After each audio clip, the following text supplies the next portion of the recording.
Hello বন্ধুরা, আসসালামু আলাইকুম। আশা করি যে যেখানে আছেন সবাই অনেক অনেক ভালো আছেন। বন্ধুরা, আপনারা যারা কম দামে দুর্দান্ত একটি 5G ফোন কিনতে চান, সাথে সেই ফোনটি দিয়ে দুর্দান্ত মানের গেমিং এক্সপিরিয়েন্স পেতে চান, এবার স্যামসাং তাদের জন্য তেমনই একটি দুর্দান্ত ফোন লঞ্চ করতে যাচ্ছে।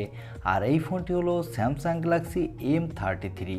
আজকের ভিডিওতে আমরা স্যামসাং গ্যালাক্সি M33 এই ফোনটি নিয়ে আপনাদের সাথে ফুল ডিটেলস আলোচনা করব, কেননা এই ফোনটি সম্পূর্ণ কনফার্ম স্পেসিফিকেশন আমাদের হাতে চলে এসেছে। তাই যারা কম দামে দুর্দান্ত একটি 5G ফোন কিনতে চান, সাথে ভালো মানের গেমিং এক্সপিরিয়েন্স পেতে চান, তারা অবশ্যই আজকের ভিডিওটি সম্পূর্ণ কন্টিনিউ করতে থাকেন। আর মূল ভিডিওতে যাবার আগে আপনার কাছে ছোট্ট একটি রিকোয়েস্ট, আপনি যদি আমাদের চ্যানেলটি প্রথমবার ভিজিট করে থাকেন তাহলে প্লিজ আমাদের চ্যানেলটি সাবস্ক্রাইব করে পাশে থাকা বেল আইকনটি প্রেস করে রাখবেন। আর অলরেডি সাবস্ক্রাইব করে থাকলে থ্যাংক ইউ সো মাচ। প্রথমেই আমরা এই ফোনটির লুক ও ডিজাইন নিয়ে আলোচনা করব। এই ফোনটির সামনে পিছনে দেওয়া হবে পলিকার্বনেট বডি, এবং এই ফোনটির ডিসপ্লেটি হতে যাচ্ছে একটি water drop notch cutting display, এবং এই ফোনটির নিচের দিকে দেওয়া হবে USB Type-C এবং স্পিকার, সাথে থাকবে একটি 3.5mm হেডফোন জ্যাক। তো এই ফোনটির লুক এবং ডিজাইন আমার কাছে ততটাও ভালো লাগেনি। আমার কাছে মনে হয়েছে স্যামসাংয়ের লুক ও ডিজাইনে ততটা গুরুত্ব না দিয়ে এর প্রাইসটা যাতে কম রাখা যায় এবং দুর্দান্ত ফিচার প্রোভাইড করা যায়, এই দিকেই স্যামসাং গুরুত্ব দিয়েছে। এবারে আসা যাক এই ফোনটির ডিসপ্লে সেকশনে। এই ফোনটিতে ডিসপ্লে হিসেবে দেওয়া হয়েছে 6.6 ইঞ্চি মাপের একটি TFT ডিসপ্লে। তবে এই ডিসপ্লেতে কোনো হায়ার রিফ্রেশ রেট থাকছে না, এবং এই ডিসপ্লেটি একটি ফুল HD+ ডিসপ্লে। তবে এখানে যদি Samsung at least IPS LCD display provide করতো তাহলে আর একটু বেটার হতো। আমার মনে হয় এখানেও স্যামসাং কস্ট কাটিংয়ের জন্য TFT ডিসপ্লে প্রোভাইড করেছে। এবারে আসা যাক এই ফোনটির ক্যামেরা সেটআপে। এই ফোনটির ব্যাক সাইডে দেওয়া হয়েছে 50 মেগাপিক্সেলের প্রাইমারি লেন্স, সাথে দেওয়া হয়েছে একটি 8 মেগাপিক্সেলের আলট্রা ওয়াইড অ্যাঙ্গেল লেন্স, এবং যথাক্রমে দেওয়া হয়েছে 2 মেগাপিক্সেলের ডেপ এবং 2 মেগাপিক্সেলের ম্যাক্রো লেন্স। এই ফোনটির ব্যাক সাইডে ক্যামেরা দিয়ে আপনি ফুল HD+ ভিডিও রেকর্ড করতে পারবেন, সাথে ভালো মানের ফটোগ্রাফি তুলতে পারবেন।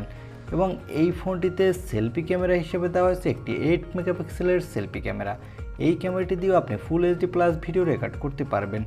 তবে ভালো মানের সেলফি তুলতে পারবেন কিনা তা বলা যাচ্ছে না, কেননা এখানে যদি অ্যাটলিস্ট স্যামসাং একটি 13 মেগাপিক্সেলের সেলফি ক্যামেরা প্রোভাইড করতো তাহলে আর একটু বেটার হতো।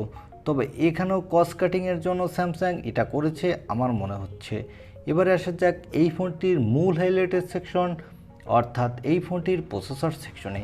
এই ফোনটিতে প্রসেসর হিসেবে স্যামসাং দিবে Exynosের 1200 প্রসেসর। এই সেম প্রসেসরটি দিয়ে স্যামসাং গ্যালাক্সি M53 ফোনটিও স্যামসাং আমাদের মাঝে নিয়ে আসতে যাচ্ছে, তবে তার দাম রাখবে অনেক বেশি। তবে এই ফোনটির ক্ষেত্রে অনেক কম দাম রাখবে স্যামসাং, এবং এই ফোনটি অনেকটা ভ্যালু ফর মানি প্রোভাইড করছে আমাদের। স্যামসাং বলছে এই প্রসেসরটি স্ন্যাপড্রাগনের 778G থেকেও বেটার পারফরমেন্স করবে। তবে লঞ্চের পর ডে টু লাইফে ইউজের পরে বোঝা যাবে এর পারফরমেন্স কেমন হচ্ছে। এবারে আসা যাক এই ফোনটির ব্যাটারি সেকশনে। এই ফোনটিতে ব্যাটারি হিসেবে দেওয়া হবে 6000 mAh একটি বিগ ব্যাটারি, সাথে দেওয়া হবে 25 ওয়াটের একটি ফাস্ট চার্জার, এবং এই ফোনটিতে সিকিউরিটির জন্য দেওয়া হয়েছে সাইড মাউন্টেড ফিঙ্গারপ্রিন্ট সেন্সর। এবারে বন্ধুরা আপনাদের জানিয়ে দেব এই ফোনটির দাম কত হতে যাচ্ছে এবং এই ফোনটি কবে লঞ্চ হতে যাচ্ছে বাংলাদেশ এবং ইন্ডিয়ান মার্কেটে। এই ফোনটির দাম হতে যাচ্ছে ইন্ডিয়ান মার্কেটে 18 থেকে 19,000 রুপির মধ্যে এর বেস ভেরিয়েন্টটি, তবে হায়ার ভেরিয়েন্টগুলোর দাম আরেকটু বেশি হবে। তবে এই ফোনটি বাংলাদেশে যখন লঞ্চ করবে স্যামসাং, তখন এর দাম অনেকটা বাড়িয়ে নিয়ে তারা 27 থেকে 28,000 টাকায় লঞ্চ করতে পারে এর বেস ভেরিয়েন্ট। এবার আসা যাক এই ফোনটি কবে লঞ্চ হবে। এই ফোনটি ইন্ডিয়ার মার্কেটে এপ্রিলের শেষ নাগাদ লঞ্চ হতে পারে, তবে বাংলাদেশের মার্কেটেও এপ্রিলের শেষ নাগাদ আসার সম্ভাবনা রয়েছে। এই ছিল স্যামসাং গ্যালাক্সি M33 এই ফোনটির ছোটোখাটো একটি রিভিউ।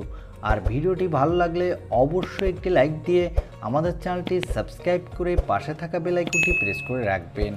আপনাদের সাপোর্ট এবং ভালোবাসা আমাদের জন্য খুবই জরুরি। দেখা হবে অন্য কোনো ভিডিওতে। আজকের মতো আল্লাহ হাফেজ।